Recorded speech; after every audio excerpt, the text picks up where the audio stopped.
రాష్ట్రంలో model police స్టేషన్ల ఏర్పాటుకు రంగం సిద్ధమైంది. తొలుత ప్రయోగాత్మకంగా 4 చోట్ల వీటిని ఏర్పాటు చేయనున్నారు.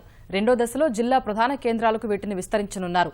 ఈ మేర రాష్ట్ర పోలీసు శాఖ ప్రతిపాదనలు సిద్ధం చేసి ప్రభుత్వానికి నివేదించింది. రాష్ట్రంలో పోలీస్ స్టేషన్ల రూపురేఖలను సమూలంగా మార్చే దిశగా కార్యాచరణ మొదలైంది. రాజధాని నగరాలైన విజయవాడ, గుంటూరు పరిధిలో చెరో 2 పోలీస్ స్టేషన్లను మోడల్ పోలీస్ స్టేషన్లుగా తీర్చిదిద్దాలని డీజీపీ నండూరి సాంబశివరావు నిర్ణయించారు. విజయవాడ కమిషనరేట్ పరిధిలో గొల్లపూడి, కృష్ణలంక, గుంటూరు నగరంలోని నగరంపాలెం, పాత గుంటూరులను వీటి నిర్మాణం కోసం ఎంపిక చేశారు. ఇప్పటికే స్థల పరిశీలన ప్రక్రియ కూడా పూర్తయింది. త్వరలో వీటి నిర్మాణాన్ని ప్రారంభించనున్నారు. ఈ 4 చోట్ల ప్రయోగాత్మకంగా చేపడుతోన్న వీటి నిర్మాణాలు పూర్తయితే మరో ఏడాది వ్యవధిలో విజయవాడ కమిషనరేట్ పరిధిలోని అన్ని పోలీసు స్టేషన్లను ఇదే తరహాలో తీర్చిదిద్దాలనేది ప్రణాళిక. రెండో దశలో అన్ని జిల్లాల కేంద్రాల్లోని పోలీస్ స్టేషన్లకు దీన్ని విస్తరించాలని భావిస్తున్నారు. రాష్ట్రంలోని పోలీస్ స్టేషన్లలో అడుగు పెట్టాలంటే ఇప్పటికీ ఫిర్యాదుదారులు భయపడే పరిస్థితి. అక్కడి వాతావరణం, సిబ్బంది వ్యవహరించే తీరు వంటివి దీనికి ప్రధాన కారణం. చాలా చోట్ల బాధితులు కూర్చునేందుకు కూడా తగిన సౌకర్యాలు ఉండని దుస్థితి ఉంది. ఈ నేపథ్యంలో ఈ మోడల్ పోలీస్ స్టేషన్ల నిర్మాణానికి శ్రీకారం చుట్టారు.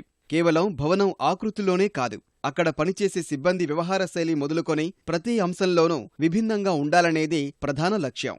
నమూనా పోలీస్ స్టేషన్లలో అత్యాధునిక సౌకర్యాలతో కూడిన రిసెప్షన్ కేంద్రాలను ఏర్పాటు చేయనున్నారు. బాధితులు నేరుగా ఫిర్యాదు చేసేందుకు వీలుగా ఐక్లిక్ కియోస్క్లను కూడా ఏర్పాటు చేయాలని యోచిస్తున్నారు. ఫిర్యాదుదారులు కూర్చునేందుకు వీలుగా విశాలమైన నిరీక్షణ మందిరాలను నిర్మిస్తారు.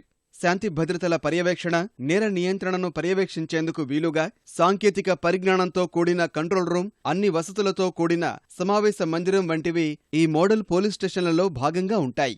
పటిష్టమైన ఆయుధాగారం, ఆధునిక దస్త్రాల నిర్వహణ గది, సాంకేతికతతో కూడిన భద్రతా వ్యవస్థ ఇక్కడ నెలకొల్పనున్నారు. పోలీసు సిబ్బంది స్టేషన్లో ఉన్న సమయంలో యూనిఫాంలో కాకుండా సాధారణ దుస్తుల్లోనే విధులు నిర్వహిస్తారు. కేవలం బయట విధులు నిర్వర్తించాల్సి వచ్చినప్పుడు మాత్రమే యూనిఫాంను ధరిస్తారు. ఫిర్యాదుదారులతో మర్యాదగా వ్యవహరించడం, ఆత్మీయంగా పలకరించి సమస్యలు తెలుసుకోవడం కోసం ఈ మోడల్ స్టేషన్లలో రిసెప్షనిస్టులను నియమించనున్నారు. పోలీస్ స్టేషన్ ప్రాంగణమంతా హరితంగా, స్నేహపూర్వక పోలీసింగ్ చర్యలో భాగంగా వీటి నిర్మాణం చేపడుతున్నారు.